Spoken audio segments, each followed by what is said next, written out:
오늘 우리에게 주시는 하나님 말씀은 사무엘상 21장 10절에서부터 15절까지 말씀입니다. 사무엘상 21장 10절에서부터 15절까지 말씀입니다. 우리 사무엘상 21장 10절에서부터 15절까지 말씀을 찾으셨으면 우리 다 같이 한 목소리로 우리 하나님 말씀을 봉독하겠습니다. 그날에 다윗이 사울을 두려워하여 일어나 도망하여 가드 왕 아기스에게로 가니 아기스의 신하들이 아기스에게 말하되 이는 그 땅의 왕 다윗이 아니니까 무리가 춤추며 이 사람의 일을 노래하여 이르되 사울이 죽인 자는 천천히요 다윗은 만만이로다 하지 아니었나이까 하니라.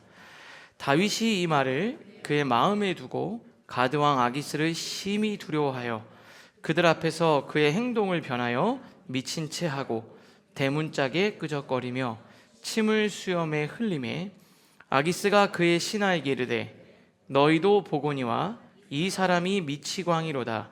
어찌하여 그를 내게로 데려왔느냐? 내게 미치광이가 부족하여서 너희가 이 자를 데려다가 내 앞에 미친 짓을 하게 하느냐? 이 자가 어찌 내 집에 들어오겠느냐 하니라. 아멘. 우리가 다윗이라는 인물을 사무엘서를 통해서 이제 계속해서 살펴볼 텐데요. 다윗이라는 인물이 성경에서 차지하는 비중이 비율적으로 따져도 엄청납니다. 한 인물을 다루는 성경의 이 분량으로 볼 때요, 다윗은 그 다른 어떤 인물보다 압도적으로 분량이 많습니다. 이 정도로 한 인간이 갖는 경험의 높이와 깊이와 넓이와 길이를 여러 차원에서 보여주지는 않아요. 어떤 인물을 설명을 해도. 그렇다고 다윗이 다른 그 누구보다 절대적으로 더 나은 인물이라고 볼 수도 없습니다. 그럼에도 불구하고 다윗이라는 사람을 성경에서 가장 주목하고 후세에 알려주고 싶은 것은 사실이에요. 다윗이 그렇게 대단한 사람은 아니었지만 그에 대한 평가는 놀랍죠. 우리 사도행전 13장 22절에 보면 이렇게 다윗을 평가합니다. 내가 이새의 아들 다윗을 만나니 내 마음에 맞는 사람이라 내 뜻을 다 이루리라. 하나님께서 내 마음에 쏙 든다, 내 마음에 맞는, 마음에 합한 자다, 이렇게 평가를 합니다. 하나님이 가장 좋아하는 인물 또한 다윗이었어요. 저는 보면서 이렇게 다윗을 강조하는 이유가 뭘까? 다윗을 왜 이렇게 성경이 주목하고 그렇게 비중 있게 다룰까? 다윗이 잘한 적도 많았지만 넘어진 순간도 적지 않거든요. 그래서 이 부분을 맥스 루케이도 목사님이 다윗에 관한 책에서 이렇게 설명을 해요. 제가 한번 좀 읽어드리겠습니다.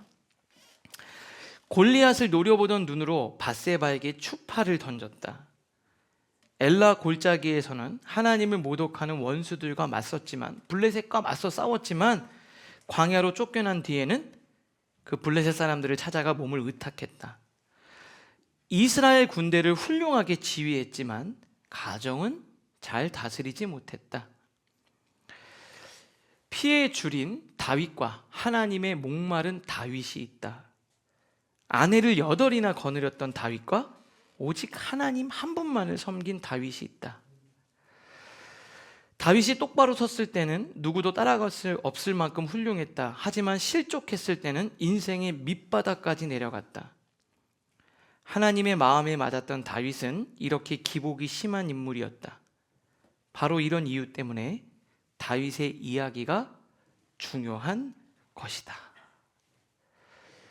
막 골리앗과 싸우려고 노려보던 눈으로 밧세바에게 추파를 던지고 잘할 때도 있지만 넘어져서 쓰러질 때도 많았던 다윗.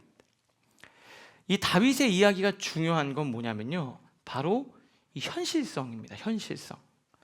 다윗의 이야기 속엔 일상적이고 평범한 것들을 그냥 이렇게 돌아가지 않고요, 그대로 지나갑니다. 다윗 하면 믿음이 좋은 것 같다가도 믿음이 약하고요, 대단한 인물인 것 같은데 별 볼 일 없고요. 그래서 다윗의 이야기에 우리가 좀 빠져드는 것 같아요. 다윗도 하나님 앞에 그렇게 쓰임받고 하나님이 기뻐하시는 사람이었다면, 우리와 별반 다를 바 없는 다윗도 그랬다면 우리도 하나님 앞에 그렇게 저는 될 줄로 믿습니다. 저는 우리 성도님들을 하나님께서 어떻게 빚어가실지 기대하고 바라보게 됩니다. 그렇게 다윗처럼 하나님 앞에 쓰임받는 여러분들 모두가 되실 수 있기를 주님의 이름으로 축복합니다. 다윗이요, 굉장히 빠르게 인생의 상승 곡선을 탔죠. 블레셋 장수 골리앗을 이기고 국민 영웅이 됐습니다. 그리고 최고 무관이 되죠. 그 다음에 사울 왕의 사위가 돼서 왕가에 입문을 합니다. 그런데요, 사울 왕이 시기하니까 빠르게 올라가는 것만큼 빠르게 인생의 내리막길이 되는 거예요. 근데 올라가는 건 되게 잠시였는데 내려가는 것은 엄청 길었습니다. 얼마나 힘들고 어려웠는지 우리가 이야기를 통해서 계속 살펴보겠지만, 오늘 본문은 다윗이 얼마나 밑바닥까지 내려갔는지를 정확하게 보여줘. 인생에 있어서 정말 스스로 자괴감이 들 정도의 상황까지 다윗이 몰리게 됩니다. 오늘 그게 본문에서 설명을 하고 있어요. 사무엘상 21장 10절인데 우리 한번 다시 같이 한번 읽겠습니다. 시작. 그날에 다윗이 사울을 두려워하여 일어나 도망하여 가드왕 아기스에게로 가니, 어디로 가냐면 이 가드왕 아기스에게로 간다는 거예요. 사울이 두려운 거죠. 무서워서 도망쳐서 가드왕 아기스에게로 가는데, 여러분 가드왕이 누구냐면 골리앗이 가드 출신입니다. 그러니까 자기가 죽였던 골리앗 장수가 살았던 고향인 가드로 블레셋 땅으로 도망치는 거예요. 그냥 사울이 악령이 사로잡혀서 다윗을 죽이려고 작정하고 달려드니까 자객을 보내고, 심지어 막 자기가 직접 찾아와서 쫓아오니까 무서워서 어디로 도망가냐면 바로 블레셋 땅, 그것도 가드왕 아기스에게로 가는 거예요. 여러분, 가드왕 아기스에게 갔다라는 사실만으로도 지금 다윗의 상태가 어떤지를 보여줍니다. 여러분, 가면 어땠을까요? 다윗이 무슨 생각으로 갔는지 모르겠어요. 갔더니 이런 일이 벌어지는 겁니다. 11절 보니까 아기스의 신하들이 아기스에게 말하되 이는 그 땅의 왕 다윗이 아니니까. 이미 다윗은 너무 유명한 사람이 돼버린 거예요. 아니, 여기는 이스라엘 땅 왕 다윗 아닙니까? 소문이 거의 그렇게까지 난 거예요. 왕이 될 정도로. 그러면서 뭐라고 얘기하냐면 사람들이 이런 노래를 지어 불렀습니다. 사울이 죽인 자는 천천히요 다윗이 죽인 자는 만만이로다. 이 노래의 주인공이 다윗입니다. 이렇게 이야기를 한 겁니다. 그랬더니요, 이 사람들이 막 그런 분위기로 막 다윗을 몰아가고 의심의 눈초리로 보고 바로 죽여버려야 됩니다. 이런 이야기를 들으니까 다윗이 너무 무서운 거예요. 12절 우리 같이 읽겠습니다. 시작. 다윗이 이 말을 그의 마음에 두고 가드왕 아기스를 심히 두려워하여. 어떻게 됩니까? 사울이 무서워서, 사울 때문에 도망쳐서 어디로 간 거예요? 가드로 간 거예요. 그랬더니 이제 누가 무서운 겁니까? 가드왕 아기스가 무서운 거예요. 그제서야 이거 잘못 왔구나, 큰일 났구나. 사울이 무서워서 도망쳤는데 지금은 아기스가 무서운 상황이 된 거예요. 자, 오늘 여러분들과 나눌 첫 번째 키워드는 두려움이라는 키워드입니다. 두려움. 오늘 본문을 잘 살펴보면 굉장히 중요한, 아주 중요한 영적인 메시지를 우리가 찾을 수 있는데요, 그게 바로 뭐냐면 두려움은 대상의 문제가 아니라는 거예요. 두려움은 대상의 문제가 아니라 우리 내면의 영적인 문제로 바라봐야 한다는 겁니다. 오늘 본문을 다시 한번 보면 10절과 12절 보면 이렇게 되어 있습니다. 다윗이 사울이 두려워서 도망쳐서 블레셋 땅으로 갔습니다. 사울이 두려웠어요. 그래서 사울이 무서우니까 피해서 블레셋 땅으로 갔는데요, 12절 보니까 어떻게 되어 있습니까? 가드왕 아기스를 심히 두려워했다. 이게 무슨 말입니까? 두려움의 대상이 바뀐 것뿐이지 무섭고 두렵고 힘든 상황은 여전했다라는 거예요. 우리 삶 속에서도 마찬가지예요. 두려움이 사라진 게 아니라 두려움의 대상이 바뀌어서 두려움이 계속 우리를 쫓아다니고 있는 거예요. 근데 이거는 우리 삶에도 마찬가지예요. 제가 우리 성도님들의 삶의 자리를 보면 똑같습니다. 여러분들도 그렇지 않나요? 경제적으로 너무 어려워요. 그러면 돈을 못 벌까 봐 너무 두려운 거예요. 사업이 안 될까 봐. 근데 사업 잘 되면 그 다음부터 어떻게 되는 줄 아세요? 이 사업이 다시 안 될까 봐 두려운 거예요. 돈을 못 벌면 돈을 못 벌까 봐 두려운데 돈을 벌면 이 돈 없어질까 봐 두려운 거예요. 여러분, 관계가 단절되면 혼자 외롭고 막 그런데 누군가를 좋아하게 되면은 이 사람 떠날까 봐 또 두려운 거예요. 여러분, 실패할까 봐 두렵잖아요. 나중에는요, 성공을 유지 못할까 봐 두려운 거예요. 그러니까 두려움의 문제를 어떤 상황이나 대상으로 보면 다윗처럼 실수를 하게 되는 겁니다. 지금 사울이 너무 두려우니까 이거 피해서 도망가면 안 두려울 줄 알았어요.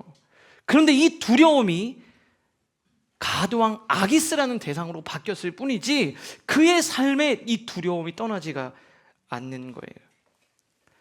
여러분, 두려움을 상황과 환경의 변화를 줘서 해결할 수 있는 게 아니라요, 우리 인간이 불완전한 존재이기 때문에 어쩔 수 없이 따라다니는 감정입니다. 그러니까 이거를 대상이나 환경의 문제를 보면 풀어갈 수가 없어요. 그건 어디서든지 일어날 수 있는 일입니다. 오늘 하나님은 본문을 통해서 뭘 말씀해 주시냐? 그걸 우리가 내면에 있는 우리의 영적인 문제로 바라보고 그렇게 풀어가야 한다라는 거예요. 여러분, 지금 그러면 다윗이 당연히 목사님, 사울이 죽이려고 달려드는데 안 무섭겠습니까? 무섭죠. 근데 예전에 다윗은 어땠을까요? 바로 직전에 다윗은 어땠습니까? 여러분, 한 번도 전쟁터에서 싸워보지 않은 다윗이 완전 장수인 골리앗과 싸울 때는 안 무서웠을까요? 그때 어땠죠? 그 이전에 다윗은 어땠습니까? 그 이전에 다윗은요, 사람들이 골리앗에게 벌벌벌벌 떨 때 얼마나 무서운지, 골리앗이 얼마나 대단한지 사람들이 다 두려움에 사로잡혔을 때 다윗만 담대했어요. 우리가 17장에 보면서 뭐라 그럽니까? 사람들이 그냥 골리앗 얘기를 할 때 다윗은 골리앗 그냥 슬쩍 언급하는 것 말고는 없었어요. 그는 늘 하나님이 나와 함께 하시기 때문에 난 이길 수 있다, 이 얘기를 계속한 겁니다. 그런데 지금은요, 어느새 두려움에 사로잡혀 있어요. 왜 그랬을까요? 사울에게 집중하고 있기 때문에 그래요. 상황과 환경을 바라보니까 그 환경에 잠식을 당한 거예요. 그리고 영적 침체에 빠져서 두렵고 무섭고 내가 지금 도망치지 않으면 죽을 것 같다는 감정이 드는 겁니다. 근데 여러분, 이거 굉장히 중요한 얘기예요. 다윗은 그 전에 안 그랬어요. 지금은 너무 두려워서 믿음이 하나도 없는 사람처럼 보여요. 우리가 지난번에 말씀드린 것처럼 우리가 뭘 보느냐는 어떠한 경험을 하는 것과 굉장히 밀접합니다. 우리가 지금 이제 오늘 목장 모임을 할 때 열왕기상 19장에 대한 내용 이렇게 다루게 되죠. 거기 보면은 이 엘리야 선지자가 영적 침체를 겪을 때의 내용이 나옵니다. 열왕기상 19장 3절과 4절인데 우리 한번 같이 화면을 보면서 읽겠습니다. 시작. 그가 이 형편을 보고 일어나 자기의 생명을 위해 도망하여 유다에 속한 브엘세바에 이르러 자기 사환을 그곳에 머물게 하고 자기 자신은 광야로 들어가 하루길쯤 가서 한 로뎀나무 아래 앉아서 자기가 죽기를 원하여 이르되 여호와여, 넉넉하오니 지금 내 생명을 거두어 시옵소서. 나는 내 조상들보다 낫지 못하나이다 하고. 엘리야는 두려움이 없었어요. 450대 1, 그 우상을 섬기는 선지자들과 맞서 싸워도 이세벨이 막 죽이려고 달려들어도 하나도 안 무서웠어요. 그런데 지금은 상태가 좀 안 좋아요. 자기가 어떻게 돼 있죠? 자기 생명을 위해 도망쳤어요. 그리고 광야로 들어간 거예요. 나를 못 찾게. 광야로 들어갔는데 이 로뎀나무가 있어요. 로뎀나무가 그렇게 큰 나무가 아니에요. 작은 나무인데 그 밑에 들어가서 있으려면 어떻게 돼요? 이렇게 쭈그리고 앉아 있는 거예요. 그러면서 무슨 생각이 들죠? 죽고 싶다. 자기가 죽기를 원해요. 하나님, 그냥 저를 생명을 걷어가 주세요. 저 그냥 죽는 게 낫겠습니다. 그러면서 여기서 멈춘 게 아니라 뭐라 그러냐면요, 자존감이 막 푹 떨어지는 거예요. 나만 못하는 것 같고 남은 다 잘하는 것 같아요. 뭐라 그러죠? 나는 내 조상들보다 낫지 못하나이다. 저는 정말 별 볼 일 없고 아무것도 안 되고 쓸모없는 놈입니다. 이렇게 되는 거예요. 여러분들도 가끔 그럴 때 있나요? 근데 왜 이런 감정이 들었냐는 거예요. 본문이 정확하게 이거를 언급해주고 있어요. 뭐라 그러죠? 엘리야가 이 뭘 보고요? 형편을 보고. 상황을 자꾸 보니까, 어려운 상황을 보니까 두려움이 그 안에 확 들어오는 거예요. 문제 있고 어려운 상황을 계속 보니까 그 어려운 두려움이 내 마음속에 막 들어오는 거예요. 야, 하나님이 계셔도 소용없구나. 하나님 한 분이면 된다 그랬는데 지금은 안 된다고 생각하는 거예요. 여러분, 베드로도 마태복음에 보면 베드로가 무리를 걸어요. 예수님이 저기 계실 때 예수님 저를 오라고 불러주세요. 저도 물을 걷고 싶어요. 여러분도 무리를 한번 걸어보시고 싶으세요? 기분이 어떤 걸까? 구름 위를 걷는 것보다 좋지 않을까? 이런 생각이 드는데, 그때 예수님이 오라 그러는 거예요. 일리 와라. 그랬더니요, 예수님을 딱 바라볼 때는 무리를 걸었어요. 그런데 예수님을 바라보지 않고 뭘 보니까요? 30절에 바람을 보고, 바람을 싹 보는 순간에 무서움이 확 찾아오면서 물에 빠져서 허우적대기 시작합니다. 여러분, 이게 뭘 얘기합니까? 골리앗과 싸워서 이겼던 다윗도 자꾸 내 상황에 빠져드니까 이러다가 죽을 것 같아서 하지 말아야 될 선택을 할 정도로 코너에 몰리게 되는 거예요. 그렇게 대단하게 450대 1로 싸웠던 엘리야가 돌아가는 상황과 형편만 계속 보니까, 하나님의 말씀을 보지 않고 은혜를 보지 않고 기도하지 않으니까 어떻게 됩니까? 죽을 것 같다고 생각이 드는 거예요. 무리를 걷고 예수님을 향해서 걸어가던 베드로가 바람을 보니까 그때 빠져들었어요. 잘 보세요. 다윗도, 엘리야도, 베드로도 그랬다면 우린 어떨까요? 상황을 보고 환경만 보면서 계속 문제만 묵상하면서 여러분이 그 문제를 이겨낼 수 있을까요? 상황을 보면 누구나 그럴 수 있다는 거예요. 목사님, 다윗이니까 그냥 골리앗을 이겼지요. 여러분도 골리앗을 이길 수도 있고요, 여러분도 다윗처럼 하지 말아야 될 선택을 할 수도 있는 겁니다. 제가 이제 신학교를 갔다가 이렇게 목회를 하는 거는 너무 싫다 이래가지고 자퇴를 하고 제가 일반 대학교를 갔잖아요. 그러다가 다시 하나님을 만나서 제가 신학교로 와서 목사 안수를 이제 받게 되는데요. 목사 안수를 받기 전주였어요. 전주에 제가 그 전에 섬기던 교회에서 금요기도 이렇게 설교를 할 기회가 있었어요. 근데 이제 말씀을 막 준비하고 있는데 갑자기 저희 어머니한테 문자가 딱 왔어요.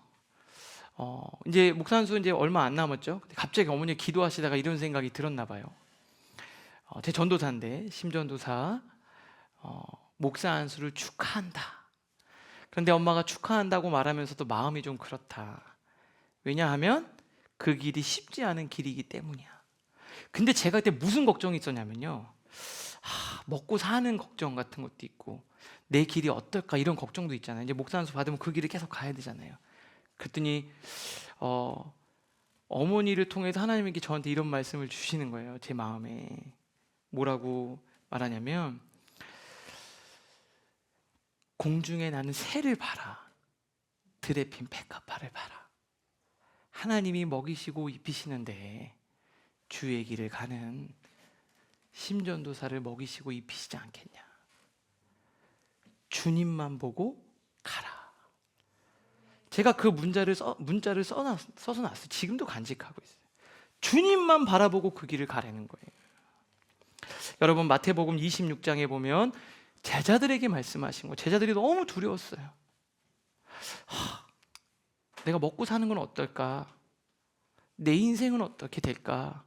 이렇게 예수님 쫓아다니고 복음 전하고 사역하는데 정말 이렇게 한다고 될까? 그런 두려움이 막 찾아오는 거예요. 예수님이 알고서 이렇게 말씀을 하시는 거예요.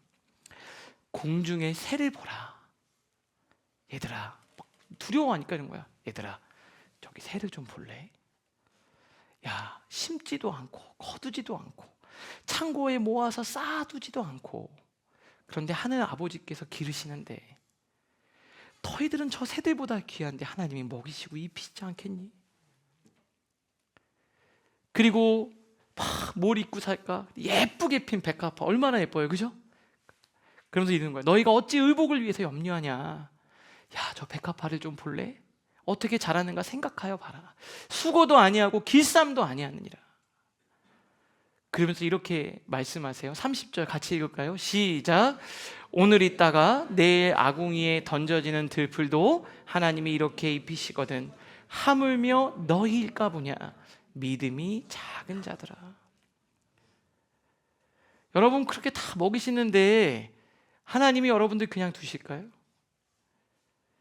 그러면서 뭐라 그러냐면요, 무엇을 먹을까, 무엇을 마실까, 무엇을 입을까 염려하지 마라. 이렇게 주님이 말씀하세요. 제가 이렇게 신방을 다니면서 여러 삶의, 우리 성도님들의 삶의 자리를 보니까 막 저도 이렇게 걱정이 되고, 어쩔 때는 막 기도가 되고, 자면서도 막 안타까운 이야기를 들으면 저도 막 기도하게 되고 막 그래요. 근데 하나님이 그런 말씀을 주시는 것 같아요. 목사, 내가 그 성도를 얼마나 사랑하는데 공중에 나는 새도, 자, 저들에 핀 백합화도 내가 먹이는데 염려하지 마라. 여러분, 성경에서 하나님이 가장 많이 하는 금지 명령이 있습니다. 하지 말라는 거죠. 그게 뭔 줄 아세요? 두려워하지 마라입니다. 두려워하지 마라. 제가 너무 궁금해서 몇 번 나오나 그래서 챗 GPT 있잖아요. 성경에서 가장 많이 하는 하나님의 금지 명령이 몇 번이야? 그랬더니, 근데 이게 보통 누가 쓴 글 이렇게 빅데이터로 하는 거잖아요. 근데 누가 올렸나 봐요. 365번입니다. 이렇게 돼 있더라고요. 정확하진 않아요. 제가 찾은 게 아닙니다. 근데 그분이 이렇게 썼더라고요. 365번. 매일매일 두려워하지 마라. 염려하지 마라. 다윗도, 믿음이 좋은 다윗도 막 골리앗과 싸울 때 그랬는데 어느 순간 상황을 보니까 막 염려가 찾아오는 거예요. 근데 하나님은 매일매일, 여러분이 매일매일 들어야 될 말이 뭘까요? 365일 매일매일 한 번씩 들어야 될 말. 두려워하지 마라. 염려하지 마라. 저는 주님의 이름으로 선포합니다. 여러분, 결코 그렇게 끝나지 않을 거예요. 하나님의 섭리가 여러분의 삶에 반드시 드러나게 될 겁니다. 주님의 이름으로 선포합니다. 다윗이요, 이 상황을 지나고 나서 나중에 돌아오면서 이렇게 고백을 합니다. 우리 힘차게 한번 시편 34편 4절 말씀 읽겠습니다. 시작. 내가 여호와께 간구하매 내게 응답하시고 내 모든 두려움에서 나를 건지셨도다. 아멘. 여러분, 두려움을 상황과 대상의 문제로 보면 풀어갈 수가 없습니다. 여러분이 지금 두려워서, 이게 무서워서 딴 데로 가면 또 다른 두려움이 여러분을 괴롭힐 거예요. 그런데 여기서 이 두려움을 하나님께 맡기는 겁니다. 우리는 두려움을 대상을 옮기려고 하지 마시고 두려움이 찾아올 때 그 두려움의 대상을 주님께 맡기는 훈련을 하셔야 돼요. 두려움이 이게 무서우니까 저것저것 옮기는 게 아니라 두려움을 하나님께 가져가서 하나님께 맡기는 훈련을 하셔야 된다고요. 언제까지요? 주님 오실 때까지. 그렇게 맡기는 훈련을 하시는 여러분 되실 수 있기를 주님의 이름으로 축복합니다. 두 번째 키워드 여러분들과 좀 나누고 싶은 게 뭐냐면 현실적인 조언입니다. 우리 본문을 조금 더 계속해서 한번 읽어보도록 하겠습니다. 13절부터 15절까지 화면을 보면서 같이 읽겠습니다. 시작. 그들 앞에서 그의 행동을 변하여 미친 채 하고 대문짝에 그적거리며 침을 수염에 흘리매 아기스가 그의 신하에게 이르되 너희도 보거니와 이 사람이 미치광이로다. 어찌하여 그를 내게로 데려왔느냐? 내게 미치광이가 부족해서 너희가 이 자를 데려다가 내 앞에서 미친 짓을 하게 하느냐? 이 자가 어찌 내 집에 들어오겠느냐 하니라. 아까 다윗이 이러면 진짜 나 죽겠다 이런 생각이 드니까 무서운 거예요. 그래서 살려고 어떻게 하려고요? 살려고 무슨 짓을 해요? 미친 짓까지 하는 거예요. 여러분 살려고 막 침 흘리고 미친 짓까지는 안 해보셨잖아요. 그냥 미친 척하고 일을 열심히 한 적은 있지만 진짜 미친 사람 흉내 내본 적은 없잖아요. 다윗 어떻게 하는 거예요? 막 침을 막 질들면서 막 이런 거예요. 그러면서 막 이렇게 막 돌아다니고 막 이러는 거죠. 막 정신병자처럼. 그 마음이 어땠을까요? 그렇죠? 근데 이게 왜 그러냐면 위협이 되지 않으니까 죽이지 않는 거예요. 그냥 미친 사람은 재수 없다고 생각하고 그냥 저쪽으로 그냥 내쫓아 버리는 거죠. 이렇게까지 바닥으로 갔어요. 그러면 어디서부터 무엇이 잘못돼서 이렇게 된 걸까요? 다윗은 처음에 사울이 죽이려고 달려드니까 다윗이 맨 처음 간 곳이 있습니다. 맨 처음 달려간 곳이 있어요. 사울이 그 자객을 보내서 막 죽을 것 같은 심령 때문에 맨 처음 도망간 곳이 어디냐? 선지자 사무엘이 있는 라마라는 곳을 간 거예요. 19장 18절 다윗이 도피하여 라마로 가서 거기 누구를 찾아갔습니까? 사무엘에게 찾아간 거예요. 그리고 사울이 자기에게 어떤 일을 하는지 다 설명을 한 거예요. 그리고 그 다음에 이렇게 돼 있습니다. 다윗과 사무엘이 나요스로 가서 그 바로 옆이에요. 거기 가서 살았더라. 같이 지낸 거예요. 사울의 위기를 피해서 어디로 갔냐? 사무엘 선지자에게 가서 하나님의 목자에게 가서 선지자랑 같이 사는 거예요. 그 당시에 제자들도 있었겠죠. 그러니까 한마디로 말하면 뭐 기도원이나 이런 데 가서 사무엘 선지자랑 같이 지낸 거예요. 그런데 거기서 뭘 했을까요? 기도도 하고 말씀도 보고 하나님의 도우심을 구하면서 그렇게 지냈을 거예요. 그런데 사울이 다윗이 라마나요스에 있다는 걸 들은 거예요, 정보를. 그래서 사람을 죽이려고 사람을 보냅니다. 근데 잘 보세요. 사울이 다윗을 잡으러 전령을 보냈더니 그들이 선지자 무리가 예언하는 것과 사무엘이 그들의 수령으로 선 것을 볼 때 어떻게 된 거예요? 자기 밑에 부하들을 잡으라고 보낸 거예요. 근데 갔더니 거기 선지자들이 있었겠죠. 그리고 사무엘이 있는 걸 볼 때 그들이 막 예언하기 시작하는 거예요. 무슨 내용인지 모르는데 그런 것 같아요. 잡아서 죽이려고 갔는데 막 예언하는 거예요. 무슨 예언했을까요? 전 이렇게 생각을 해요. 다윗 너는 하나님의 존귀한 이런 다윗을 잡으러 왔는데 갑자기 막 예언을 하면서 하나님이 너를 사랑하시고 하나님이 너를 지키시고 이런 예언을 했을 거 아니에요. 그렇죠? 하나님의 영이 예언을 한 거예요. 두 번째 또 보낸 거예요. 자객을. 그랬더니 또 갔더니 봐서 다윗에게 욕을 하려고 하는데 갑자기 축복이 쏟아지는 거예요. 다윗 너는 존귀하며 넌 절대 죽지 않고 나를 죽이러 온 사람이 나를 축복하는 일이 벌어지는 거지. 그 다음 또 이거 무슨 일이야? 세 번째 보냈더니 또 그러는 거예요. 사울이 너무 답답해. 여기 보니까 사울이 세 번째 전령을 보냈더니 그들도 예언을 했다. 다윗에게 그렇게 얘기하는 거예요. 너무 신기한 거 아닐까요? 여러분들 와서 막 주변에 누가 와서 빚쟁이들이 와서 돈을 달라고 딱 그러더니 갑자기 빚쟁이가 눈을 딱 마주치자마자 하나님이 너의 빚을 갚아주시고 막 이런 얘기를 한다고 생각해 보세요. 그러니까 이제 이번에 사울이 야 내가 갈게. 다 나와. 그리고 자기가 직접 다윗을 죽이러 와요.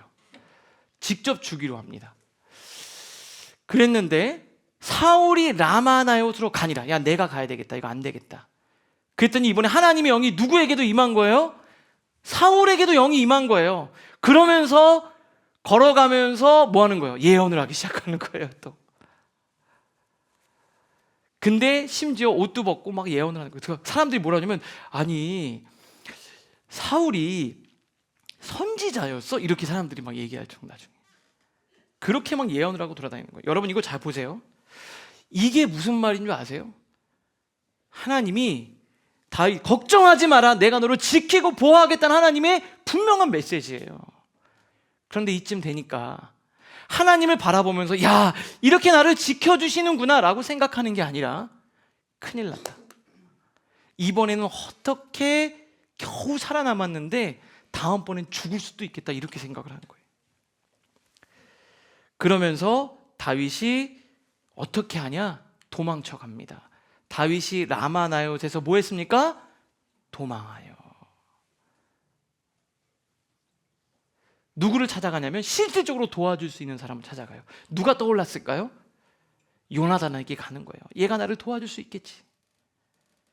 그래서 막 나를 진짜 도와줄 인간을 쫓아서 가는 거예요. 근데 요나단도 해줄 수 있는 게 하나도 없었어요. 실질적인 도움이 될 사람을 찾아가는 거예요. 근데 저는 왜 사무엘이랑 있다가 떠났을까? 상상을 좀 해봤어요. 상상을. 성경에 나오지 않지만 제가 목회자로서 사무엘이 다윗에게 무슨 얘기를 했을까? 뻔하지 않을까요? 다윗, 기도합시다. 아, 다윗, 하나님은 신실하십니다. 하나님이 널 기름 부으셨으니 하나님이 지키실 겁니다. 하나님의 때를 우리 기다립시다. 그러니까 다윗이 며칠은 잘 하다가 한 2주쯤 지나니까 너무 답답한 거예요. 아, 사무엘 선지자님, 지금 이럴 상황이 아닙니다. 지금 자객을 보내고 난리가 났습니다, 지금. 근데 하나님 막아주시지 않았습니까? 아니, 그거 지켜주시지 않았습니까? 그럼 다윗이 뭐라 그래요? 근데 다음번에 안 되면 어떡합니까? 아닙니다. 하나님이 지켜주실 겁니다. 우리 매일같이 아침에 에브리데이 위드가 탑시다. 에브리데이 위드가 타다가 마지막에 사울이 찾아와서 겨우 살아남았잖아요.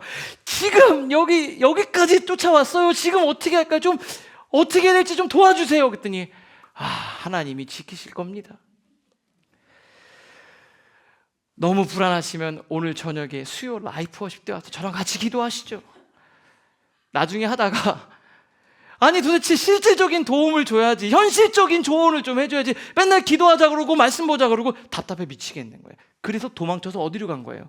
도와줄 요나단을 찾아간 거예요. 여러분, 그런 생각 들지 않으세요?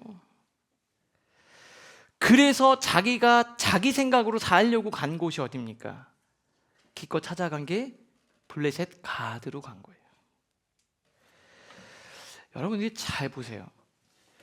라마나요트에 있을 때 사무엘 선지자와 함께 기도하고 말씀 보고 그 선지자 제자들과 함께 공동체에서 신앙생활할 때 하나님이 죽이려고 달려드는데도 막아주셨잖아요. 그걸 보면서 하나님이 그 인생을 지키시겠다는 하나님의 약속이에요. 다윗, 너의 인생을 내가 이렇게 지켜주겠다. 그런데 다윗은 그렇게 못한 거예요. 그러면 여러분 또 이러죠. 당연히 그렇게 쫓아오면 무섭지 않을까요? 그 이전에는 막아주셨지만 그 다음에 죽는다고 생각하지 않을까요? 그 이전에 다윗 어땠습니까? 여러분 17장에 보니까 골리앗과 싸우러 나갈 때 이렇게 얘기합니다. 주의 정이 사자와 곰도 쳤은즉 내가 사자와 곰으로부터 하나님 나 지켜주셨습니다. 완전 죽을 뻔했는데 하나님 저 살려주셨어요. 그래서 제가 저 할례 받지 않은 골리앗과 싸울 때도 살려주실 줄 믿습니다. 생각이 완전 다르잖아요. 내가 이날 지켜주셨으니까 앞으로도 지켜주실 겁니다. 이렇게 얘기했던 사람이 지금은 지켜주셨는데 이제 죽으면 어떡합니까? 이렇게 바뀐 거예요. 사랑하는 라이프 처치 성도 여러분, 하나님이 지금까지 여러분을 지키셨어요. 하나님이 여러분을 인도하셨습니다. 앞으로 인도하실까요? 안 인도하실까요? 하나님이 여러분을 인도하실 겁니다.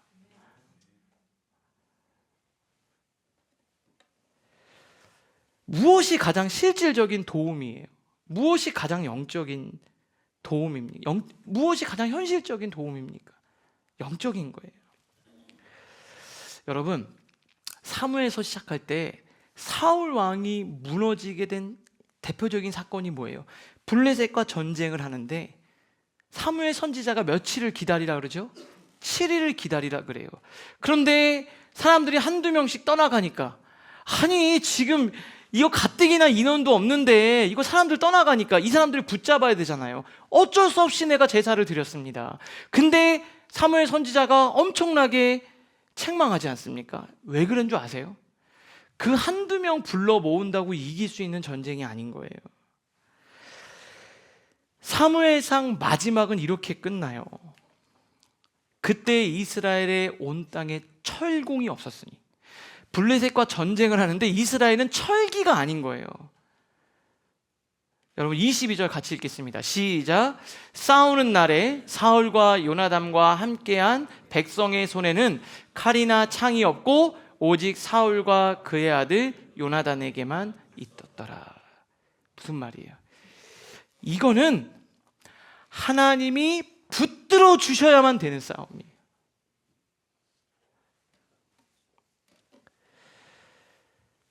이 싸움은 사람을 모아서 할 수 있는 싸움이 아니에요.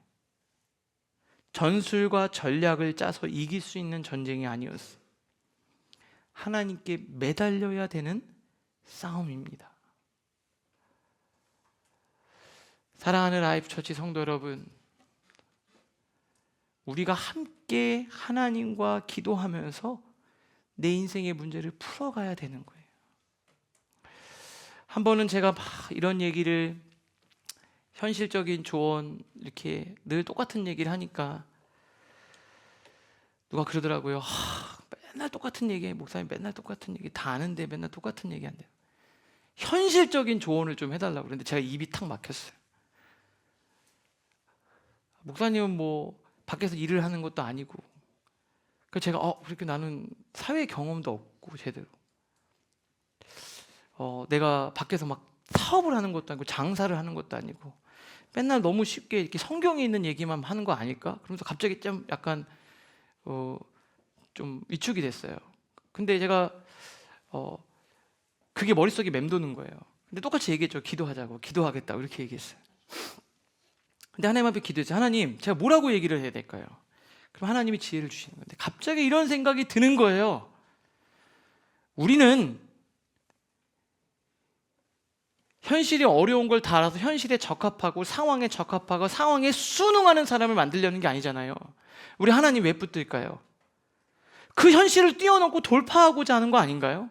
그런데 맨날 현실에 맞는 얘기를 하면 어떻게 돼요? 그냥 그거밖에 안 되는 거예요. 하나님은 현실을 뛰어넘는 분이니까. 그 얘기를 듣는데 갑자기 다 내가 이 얘기를 해야 되는데, 그래서 그 다음날 설교 때 제가 그 얘기를 한 거 아닙니까? 여러분, 우리는 현실을 돌파하고 현실을 뛰어넘고자 하는 겁니다. 오늘도 하나님과 함께 믿음으로 그것을 뛰어넘는 여러분들 되실 수 있기를 바랍니다. 전 다윗에 관한 책 말씀을 준비할 때도 늘 많이 묵상하고 하는데, 유진 피터슨 목사님이 쓴 다윗 현실에 뿌리 박은 영성이에요. 계속해서 제가 이제 많이 인용을 하겠지만, 그 책이 한국어는 현실에 뿌리 박은 영성입니다. 현실에 뿌리 박은 영성. 그런데 영어 버전으로 책은 이렇게 돼 있어요. Leap over a wall. 이게 무슨 말이죠? 무슨 말이죠? 벽을 뛰어넘는 거예요. 그러면 이게 왜 현실에 뿌리 박았냐? 삶이 그런 거예요. 벽이 없는 게 아니라 벽이 나오지만 주님과 함께 넘고, 문제가 생기지만 주님과 함께 풀어가고, 이게 우리의 삶이라고요. 중요한 건 나한테 어떤 일이 일어났느냐가 중요한 게 아닌 거예요. 여러분들은 인생을 가지고 나한테 무슨 사건이 벌어지느냐가 내 인생이 아닙니다. 그 사건을 주님과 함께 어떻게 풀어가느냐가 우리의 인생이 되는 거예요. 그게 바로 현실성입니다. 이게 어디서 인용을 하고 있냐면 다윗의 유명한 고백이에요. 시편 18편 29절. 내가 주를 의뢰하고 적군을 향해 달리며 내 하나님을 의지하고 담을 뛰어넘나이다. 오늘도 우리 삶에 찾아오는 수많은 문제들, 하나님 때문에 막 달려가는 거예요.